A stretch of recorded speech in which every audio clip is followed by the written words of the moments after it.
បងប្រុសខ្ញុំនិងខ្ញុំបានជួយសង្គ្រោះបុរសមានបំផុតជាមួយគ្នាគាត់បានផ្ដល់ឲ្យយើងនៅជំរឿនពីរទី1គឺត្រូវយក10លានទី2គឺរៀបការជាមួយកូនស្រីរបស់គាត់ខ្ញុំបានឮថាបុរសដែលមានជាងគេបំផុតហើយមានតែកូនស្រីទេដែលមើលទៅមិនស្អាតដូច្នេះបងប្រុសខ្ញុំបានអង្វរខ្ញុំឲ្យជ្រើសរើសចូលអតីតកាលប៉ុន្តែខ្ញុំមិនរំពឹងថាកូនស្រីតែម្នាក់គត់របស់បុរសដែលមានជាងគេបំផុតគឺជាការសាឡាលីវបន្ទាប់ពីរៀបការគាត់រឹតតែយកចិត្តទុកដាក់ចំពោះខ្ញុំហើយបងប្រុសខ្ញុំបានយកលុយហើយញៀននឹងល្បែងត្រូវបានគេបោកបញ្ឆោតនឹងខ្លាចជាអ្នកមានចេញពីការចំណាយគាត់បានរំ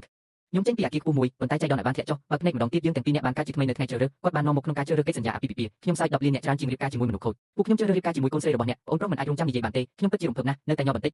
ភ្នែកពោពេញទៅដោយភាពលោភលន់និងបំណងប្រាថ្នាហើយខ្ញុំអៀនចៃដន្យបងប្រុសរបស់ខ្ញុំក៏ត្រូវបានចាប់កំណើតឡើងវិញជាមួយខ្ញុំដែរខ្ញុំបានគិតអំពីវិធីធ្វើឲ្យបងប្រុសខ្ញុំជ្រើសរើសរៀបការជាមួយកូនស្រីរបស់គាត់នេះពិតជាចិត្តដល់ហើយព្រះបានបញ្ជូនផ្នែកមួយអ្នកមានបំផុតមិនបានយល់ព្រមដោយផ្ទាល់ទេផ្ទុយទៅវិញគាត់ញឹមដោយក្តីស្រឡាញ់ចំពោះខ្ញុំជាងចិនអ្នកគឺជាបងប្អូនអ្នកជ្រើសរើសមុនបងប្រុសខ្ញុំនិងខ្ញុំមានបុគ្គលិកលក្ខណៈខុសគ្នាគាត់គឺជាមនុស្សដែលរស់រវើកមិនមែនជាបេក្ខជនល្អបំផុតសម្រាប់កូនស្រីរបស់គាត់ទេហើយខ្ញុំមានភាពស្ងប់ស្ងាត់និងដូសែលដែលល្អបំផុតក្នុងការកន្ត្រាក់បងប្រុសខ្ញុំចាប់ដៃខ្ញុំយ៉ាងលឿនខ្ញុំបានឮថាកូនស្រីពូរបស់ខ្ញុំពិតជាអាក្រក់ណាស់ហើយគាត់មានបុគ្គលិកលក្ខណៈមិនល្អអ្នកមិនអាចរងទុក្ខដូចនេះទេដូច្នេះខ្ញុំនឹងយកវាខ្ញុំញឹមតើអ្នកប្រកាសឬអត់អ្នកនឹងមិនសោកស្ដាយវានាពេលអនាគតប្អូនប្រុសកំពុងអង្រួនក្បាលដោយក្តីស្ញប់ស្ញែងនោះនឹងមិនដែលកើតឡើងឡើយខ្ញុំនឹងនិយាយរឿងល្អអំពីអ្នកទៅឪពុកម្ដាយរបស់ខ្ញុំនៅពេលខ្ញុំមកដល់ផ្ទះខ្ញុំនឹងមិនភ្លន់អ្នកពីរបស់អ្នកទៀតទេខ្ញុំមានន័យថាវាល្អប្អូនប្រុសគ្រាន់តែចាំអ្វីដែលអ្នកបាននិយាយនៅថ្ងៃនេះបន្ទាប់មកគាត់បានងាកទៅមើលកោះពូដែលមានជាងគេបំផុតខ្ញុំជ្រើសរើស10លានអ្នកមានបំផុតមានការសោកស្ដាយខ្លះមែនហើយភ្នែករីករាយរបស់បងប្រុសខ្ញុំរុំតូចហាក់ដូចជាកំពុងស្រមើស្រមៃចង់រៀបការជីវិតរីករាយនៅពីក្រោយគ្រួសារលីវមិនត្រឹមតែមានប្រពន្ធជាទីស្រឡាញ់ដែលសុភាពរាបសារបំផុតហើយរីករាយនឹងសេរីល្អនិងទ្រព្យសម្បត្តិគ្មានទីបញ្ចប់ប៉ាកុំបារម្ភខ្ញុំប្រកាសជានឹងមើលងាយអ្នកជាមួយប្រពន្ធខ្ញុំនាពេលអនាគតយើងមានកូនហើយទាំងអស់មាននាមត្រកូលលីវតើខ្ញុំបានធ្វើអាក្រក់នៅទីណានាពេលអនាគតអ្នកប្រាប់ខ្ញុំសន្យាថានឹងផ្លាស់ប្ដូរហើយប៉ាមុនពេលអ្នកចូលទ្វារបុរសដែលមានជាងគេបំផុតក៏មានស្នាមញឹមនៅលើមុខរបស់គាត់ដែរដោយពាក្យរបស់អ្នកខ្ញុំធូរស្បើយហើយមិនមានច្បាប់ផ្សេងទៀតនៅក្នុងផ្ទះរបស់យើងទេច្បាប់តែមួយគត់គឺមានតែរីកមេម៉ាយប៉ុណ្ណោះដែលមិនត្រូវបានលែងលះបងប្រុសខ្ញុំញឹមភ្លឺជាភ្លាមតាមគំនិតរបស់គាត់នេះគឺជាព្រឹត្តិការណ៍រីករាយពីឋានសួគ៌គាត់មកក្បាលដោយងើតងល់ហើយនិយាយថាប៉ាកុំបារម្ភអីទោះមានអ្វីកើតឡើងក៏ដោយខ្ញុំនឹងមិនលែងលះប្រពន្ធរបស់ខ្ញុំទេខ្ញុំបន្ទាបភ្នែកជ្រុងនៃមាត់របស់គាត់បានលើកធ្នូដែលមិនគួរឲ្យជឿបុរសដែលមានជាងគេបំផុតមិនបាននិយាយបែបនេះនៅក្នុងជីវិតមុនរបស់គាត់ទេព្រោះគាត់ដឹងថាខ្ញុំធ្ងន់ធ្ងរដូច្នេះសូមអបខ្ញុំជាមួយជីវិតឪពុកម្ដាយខ្ញុំហើយកុំឲ្យខ្ញុំផ្ស៊ូប្អូនប្រុសគឺសាមញ្ញជាងគ្រាន់តែមានលុយគ្រប់គ្រាន់បងប្រុសដែលលោភលន់និងអាត្មានិយមនឹងស្ត្រីអារក្សគឺជាការប្រកួតដ៏ល្អឥតខ្ចោះការប្រកួតកម្ពុជាធានសៀនដរាបណាបងប្រុសខ្ញុំជឿនជើងចូលក្នុងផ្ទះគាត់បានប្រកាសដំណឹងដ៏អស្ចារ្យនេះយ៉ាងរំភើបហេម៉ាក់ខ្ញុំនឹងរៀបការជាមួយរួយអានលីវដែលជាកូនស្រីរបស់បុរសមានបំផុតចាប់ពីពេលនេះទៅខ្ញុំនឹងក្លាយជាម្ចាស់វ័យក្មេងនៃគ្រួសារលីវប៉ាក្រោកឈរពីសាឡុងដោយតក់ស្លុតតើវាជាអ្វីដែលអ្នកបាននិយាយទេខ្ញុំមិនសុបិនទេម៉ាក់ក៏បានចំអល់បង្ហាញព័ត៌មានថាបុរសដែលមានជាងគេបំផុតបានបរិច្ចាគប្រាក់ចំនួន130,000លានដុល្លារដល់ម្ដាយរបស់គាត់ម្ដាយរបស់គាត់ញាប់ញ័រហើយគាត់និយាយថាតើគាត់ជាបុរសដែលមានជាងគេបំផុតដែលអ្នកបានលើកឡើងទេបងប្រុសយកវាចុះទេតើគាត់អាចជានរណាទៀតកូនរីរបស់គាត់ឈ្មោះ Royal Liu គឺជាសម្រស់នៃសាកលវិទ្យាល័យរបស់យើងតើអ្នកមិនបានឃើញទេនៅពេលដែលអ្នកចុះហត្ថលេខាលើខ្ញុំពីមុនស្រស់ស្អាតនិងទន់ភ្លន់ណាស់ឪពុកដែលមានជាងគេបំផុតបាននិយាយរួចហើយបន្ទាប់ពីកន្លះខែវានឹងក្លាយជាម៉ូសេល្អបន្ទាប់មករៀបចំពិធីមង្គលការដ៏ធំមួយចាប់ពីពេលនេះទៅអ្នកនឹងក្លាយជាបុរសដែលមានជាងគេបំផុតជាទីស្រឡាញ់ម្ដាយរបស់ខ្ញុំបានលេបទឹកមាត់ហើយបរិច្ចាគប្រាក់ដំបូងដល់ម្ដាយរបស់នាងចំនួន130,000លានដុល្លារនោះជាលុយច្រើនណាស់បងប្រុសរបស់ខ្ញុំត្រូវបានកាន់ដោយផ្កាយកុំនិយាយថាអ្នកមានមោទនភាពប៉ុណ្ណាចេញពីជ្រុងនៃភ្នែករបស់គាត់មិនភ្លេចមើលមកខ្ញុំដោយសាយទេការបរបាញ់ឧស្សាហកម្មរបស់គ្រួសារពួកគេភាគច្រើនជាអចលនទ្រព្យនិងទំនិញប្រណិតអាយុកាលពីរបីដែលមានលុយច្រើនមិនអាចចំណាយប្រាក់បានទេគាត់បាននិយាយដោយខ្លួនឯងគ្រួសាររបស់ពួកគេមានសំណើតែមួយប៉ុណ្ណោះមិនមានការលែងលះទេដើម្បីរៀបការជាមួយកូនស្រីរបស់គាត់អ្នកណានៅតែចង់លែងលះភ្ញាក់ពីគេងសាច់រាល់ថ្ងៃខ្ញុំញឹមនឹងកោតសរសើរបងប្រុសខ្ញុំដែលសប្បាយចិត្តខ្លាំងណាស់ខ្ញុំអាចមានអារម្មណ៍រីករាយរបស់គាត់នៅពេលនេះគ្រូពេទ្យវះកាត់ពិតជាមានលុយច្រើនណាស់ហើយអ្នកអាចចំណាយវីទូយ៉ាងណាអ្នកចង់បានដោយគ្មានបញ្ហាប៉ុន្តែអ្វីគ្រប់យ៉ាងមានតម្លៃលើសពីនេះទៅទៀតអ្នកចំនួនឆ្លាតវៃបែបនេះបុរសដែលមានជាងគេបំផុតបានបរិច្ចាគដល់ម្ដាយរបស់គាត់ចំនួន130,000លានអ្នកដោយសារតែលោក Royal Liu បានធ្វើបាបក្មេងស្រីដើម្បីដាក់វាចុះដូច្នេះវាត្រូវចំណាយប្រាក់ច្រើនសូមឲ្យអ្នករាល់គ្នានៅក្នុងចំណេះដឹងទទួលបានចំណែកនៃសកម្មភាពហើយវាមិនមែនដោយគ្មានហេតុផលអ្វីដែលបងប្រុសខ្ញុំបានរៀបការជាមួយ Royal Liu កន្លះខែក្រោយមកអំពើបាបជាច្រើនអាចត្រូវបានលាក់នៅក្រោមអាពាហ៍ពិពាហ៍ដ៏ធំមួយម៉ាក់ឆ្លាតភ្លាមនោះបានដឹងថាបុរសដែលមានជាងគេបំផុតមាន70បុរសណាស់ដែលអនុញ្ញាតឲ្យអ្នករៀបការជាមួយកូនស្រីរបស់នាងតែអ្វីដែលបានផ្ដល់ឲ្យជាងចិនផ្ដល់ឲ្យគាត់10លានពាក្យស្រាលពីបងប្រុសខ្ញុំវាពិតជាធ្វើឲ្យភ្នែកឪពុកម្ដាយភ្លឺពួកគេទាំងអស់គ្នាត្រដុសដៃរបស់ពួកគេយ៉ាងរំភើបជាងចិនតើអ្នកអាយុប៉ុន្មានហើយខ្ញុំមិនបារម្ភអំពីការមានលុយច្រើនលើខ្ញុំទេសូមអញ្ជើញមកម៉ាក់នឹងរក្សាទុកវាសម្រាប់អ្នកជាមុនខ្ញុំនឹងឲ្យវានៅពេលអ្នកប្រើវានៅពេលក្រោយខ្ញុំសាយចំអកប្រកាសណាស់វាខុសគ្នាពីជីវិតមុនប៉ុន្តែវាពិតជាដូចគ្នាបងប្រុសរបស់ខ្ញុំទទួលបាន10លានអ្នកនៅក្នុងជីវិតមុនរបស់គាត់ឪពុកម្ដាយរបស់គាត់គាត់ចំណាយវាដោយខ្លួនឯងឲ្យគាត់ចំណាយពេលគ្រប់ប្រភេទបន្ទាប់មកគាត់បានសុំឲ្យខ្ញុំឲ្យលុយគាត់ដើម្បីចំណាយបាននិយាយថាខ្ញុំបានទៅផ្ទះល្អជាការពិតវាចាំបាច់ក្នុងការជួយគ្រួសារម៉ាក់និងប៉ាមិនមែនខ្ញុំមិនចង់ផ្ដល់ឲ្យទេប៉ុន្តែវាជាការបង់រំលោះសម្រាប់ខ្ញុំប្រសិនបើអ្នកយកវាទៅឆ្ងាយបង់ឲ្យពួកគេតើអ្នកនឹងគិតយ៉ាងណាខ្ញុំគិតថាគ្រួសាររបស់យើងកំពុងលូកកូនដើម្បីភាពរុងរឿងអូនប្រុសបានកន្លងផុតទៅហើយវារត់តែមើលងាយថែមទៀតពូចៅយឺតរបស់ខ្ញុំប៉ុន្តែទាំងម្ដាយនិងបងប្អូនជឿថាបងប្រុសបានគ្រោះវិដ័យរបស់គាត់តើវាមិនមែន10លានទេម៉ាក់និងប៉ាកុំស៊ូបងប្រុសរបស់អ្នកផងបន្ទាប់ពីខ្ញុំបានយកលុយរួចអណ្ដោយជោគជ័យតើលុយប៉ុន្ម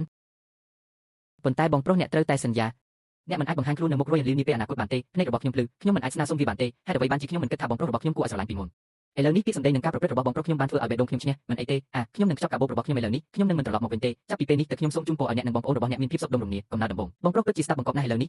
ះប្រសិនបើអ្នកស្ដាប់ បង្កប់ខ្លាំងណាស់នាពេលអនាគតពាក្យខ្ញុំមានអារម្មណ៍ល្អវាមិនមែនថាខ្ញុំមិនអាចផ្ដល់រង្វាន់ដល់អ្នកជាមួយនឹងផ្លែលិត3នឹងការបរិច្ឆេទពីទេខ្ញុំញញភ្លឺជាងគាត់អ្វីគ្រប់យ៉ាងត្រូវបានខ្ចប់ក្នុងរយៈពេល10នាទីគាត់បានចេញពីផ្ទះយ៉ាងប្រញាប់ជាមួយអីវ៉ាន់របស់គាត់វាដំណើរការល្អណាស់ខ្ញុំអង្គុយនៅខាងក្រោយឡានមរតកទីបំផុតខ្ញុំមិនអាចទប់សំណើចរបស់ខ្ញុំបានទេមេឃកំពុងប្រែពណ៌ខៀវខ្យល់បានខ្លាយជាស្នេហា10លានពិតជាអាចធ្វើបានច្រើនឧទាហរណ៍ការទិញអាផាតមិនដែលមានគ្រឿងសង្ហារិមល្អនៅកណ្ដាលទីក្រុងបន្ទាប់មកចាប់ផ្ដើមអាជីវកម្មនៅក្នុងជីវិតមុនខ្ញុំចាប់អារម្មណ៍យ៉ាងខ្លាំងក្នុងការវិនិយោគលើភាគហ៊ុនវាគ្រាន់តែថាខ្ញុំបានធ្វើឲ្យរវើវីតូចមួយហើយវិនិយោគប្រាក់ហោប៉ៅមួយចំនួនទោះបីខ្ញុំចាញ់ច្រើនក៏ដោយប៉ុន្តែយ៉ាងហោចណាស់ខ្ញុំបានចាំពីស្តុកដែលអាចឆេះបានខ្លះវាដូចជាភាគហ៊ុនដែលទទួលបានលឿនវាត្រូវបានគ្រប់គ្រងដោយអ្នកនៅខាងក្នុងទោះបីខ្ញុំក៏នឹកឃើញខ្លះដែរប៉ុន្តែខ្ញុំមិនក្លាហានទេបោះលុយទាំងអស់ចូលហើយទិញច្រើនដោយឡែកពីគ្នាមិនមានអ្វីខុសជាមួយការដាក់ទាបទេទន្ទឹមនឹងនេះខ្ញុំមានសតិនិយមយ៉ាងខ្លាំងចំពោះសេដ្ឋកិច្ចពាណិជ្ជកម្មតាមប្រព័ន្ធអេឡិចត្រូនិកនៅពេលអនាគតពួកគេនឹងបរិភោគ70នៃហាង Ad និង Buy Off ចុះឈ្មោះក្រុមហ៊ុនល្អនៅពេលជ្រើសរើសទីកន្លែងក្រុមហ៊ុនខ្ញុំក៏បានទទួលការអញ្ជើញសម្រាប់ពិធីមង្គលការរបស់បងប្រុសខ្ញុំនិងរូយ៉ាលីវបើវាហើយអ្នកអាចមើលឃើញកាព្យូលនៅចំហៀងបងប្រុសជាស្រីសាឡេជាមួយសូត្រមាសផ្ញើវីដេអូមកខ្ញុំផ្ទៃខាងក្រោយស្ថិតនៅក្នុងសួនច្បារនៃវិមានរបស់លីវក៏មានអ្នកបម្រើ2នាក់ឈរក្បែរដែរបងប្រុសតើអ្នកបានទទួលការអញ្ជើញទេខ្ញុំញ៉ាំហើយកាន់តាមការអញ្ជើញហើយទទួលវាមានពិតប្រាកដមើលទៅល្អតើភ្នែករបស់បងប្រុសអាចមានមោទនភាពទេយ៉ាយ៉ាងជាពិសេសបានរកឃើញនរណាអ្នកធ្វើការបញ្ជាទិញផ្ទាល់ខ្លួនប្រជាស្រីសាឡេធ្វើពីមាសរីស្ដារច្បាស់ខាងលើគឺជាត្បូងធំពិតប្រាកដតម្លៃនៃការអញ្ជើញតែម្នាក់ឯងគឺច្រើនជាង8000ខ្ញុំបានបង្ហាញការចំណាយដោយចេតនាគាត់សាយកាន់តែខ្លាំងគ្រាន់តែ2-3លាននេះជាទឹកភ្លៀងសម្រាប់គ្រួសារលីវរបស់យើងតើអ្នកបានឃើញពាក្យនៅលើការអញ្ជើញអាពាហ៍ពិពាហ៍ទេតែឈ្មោះរបស់អ្នកត្រូវបានសរសេរយ៉ាងស្អាតទេវាត្រូវបានសរសេរដោយភរិយាខ្ញុំគឺលោក Royan Liu ពាក្យគឺដូចជាមនុស្សមិនត្រឹមតែនាងស្រស់ស្អាតប៉ុណ្ណោះទេការសរសេរដោយដៃក៏មើលទៅល្អដែរបងប្រុសតើអ្នកសោកស្ដាយដែលមិនបានរើស Liv Royan ដំបូងទេខ្ញុំបានលួងលោមខ្លួនខ្ញុំតាមការអញ្ជើញសំណើចគ្មានន័យតតែសោះខ្ញុំឃើញបងប្រុសខ្ញុំសប្បាយចិត្តណាស់ខ្ញុំសប្បាយចិត្តណាស់សម្រាប់អ្នកពិបាកបេះដូងខ្ញុំផងដែរគាត់ញឹមមើលងាយបងប្រុសរបស់គាត់អ្នកពិតជាគ្មានប្រយោជន៍ទេត្រូវបានគេធ្វើបាបខ្ញុំពីមុននៅតែត្រូវបានគេសម្លុតអ្នកសំនឹងទទួលបានជន់ឈ្លីនៅក្រោមជើងរបស់ខ្ញុំអស់មួយជីវិតគាត់បាននិយាយពាក្យពី3ម៉ាត់ទៀតគាត់បានព្យួរទូរស័ព្ទយ៉ាងស្កប់ស្កល់ទីបំផុតបានមកដល់ពិធីមង្គលការសត្វវត្តរបស់បងប្រុសខ្ញុំនិងលីវរ៉ៃគេនិយាយថាពិធីមង្គលការចំណាយពេល3ខែ Royan Liu នៅក្នុងរោគអាពាហ៍ពិពាហ៍លំដាប់ខ្ពស់មិនអាក្រក់ជាងតារានៅក្នុងឧស្សាហកម្មកម្សាន្តទេអ្វីដែលជាឈុតឆាកនៃទេពកោសល្យនិងសម្រស់ជាពិសេសឈុតដែលគាត់លុតជង្គង់ហើយសារភាពយ៉ាយ៉អៀនខ្ញុំនឹងស្រឡាញ់អ្នកអស់មួយជីវិតមិនសោកស្ដាយវានៅជាមួយខ្ញុំ Royan Liu បានស្រក់ទឹកភ្នែកហើយមកក្បាលខ្ញុំដូចជាឈួតមានសម្លេងតែដែលគល់លាន់មនុស្សជាច្រើនរំជួលចិត្តស្រក់ទឹកភ្នែកមានតែកូនក្រមុំចំនួនទី2ប៉ុណ្ណោះភ្នែកពោពេញទៅដោយការលេងសើចនិងការសើចចំអកខ្ញុំធ្វើនំប៉័ងដោយសារតែបងប្រុសរបស់កូនកំឡោះមិនអាចទៅបានទេទោះបីគាត់ចង់ក៏ដោយដូច្នេះខ្ញុំបានជួបលីវ Royan ជាលើកដំបូងនៅក្នុងជីវិតនេះខ្ញុំព្យាយាមលាក់ខ្លួនខ្ញុំដោយក្បាលចុះក្រោមប៉ុន្តែវានៅតែទាក់ទាញចំណាប់អារម្មណ៍របស់ Royan Liu គាត់បាននិយាយទាំងញញឹមថាទោះបីអ្នកជាបងប្អូនប្រុសបង្កើតរបស់ប្តីខ្ញុំក៏ដោយប៉ុន្តែវាហាក់ដូចជាយើងកំពុងជួបគ្នាជាលើកដំបូងខ្ញុំឮថាអ្នករវល់តើអ្នករវល់ជាមួយអ្វីអ្នកមិនមកទទួលទានអាហារពេលល្ងាចទេខ្ញុំគ្មានជំរឿក្រៅពីមើលមុខគាត់ភ្នែកគឺជាភ្នែកសង្ហាទាំងនោះដៃរបស់ខ្ញុំព្យួរនៅលើភីគីទាំងសងខាងត្រូវបានគេច្របាច់ចូលទៅក្នុងកណ្ដាប់ដៃក្រចកដៃជាប់នឹងសាច់ការជិះចាប់ស្ទើរតែការពារខ្ញុំពីការភ័យខ្លាចរបស់ខ្ញុំច្របាច់ស្នាមញញឹមស្ទាក់ស្ទើររយ៉ានលីវិញញឹមបន្តិចតើបងប្រុសខ្ញុំជាធម្មតារវល់ជាមួយអ្វីប្រហែលជាខ្ញុំអាចជួយបានការដើរលេងជាសាធារណៈរបស់ស្ត្រីចំណាស់នេះត្រូវបានដាក់លើអ្នកដទៃខ្ញុំអាចភ្ញាក់ពីការសាច់ពីសុបិនប៉ុន្តែវាធ្វើឲ្យក្នុងខ្ញុំពោពេញទៅដោយញើសត្រជាក់បងប្រុសបានបោះជំហានទៅមុខជាប់រវាងខ្ញុំនិងគាត់ប្រពន្ធនៅតែមានមនុស្សជាច្រើនកំពុងរងចាំយើងធ្វើនំ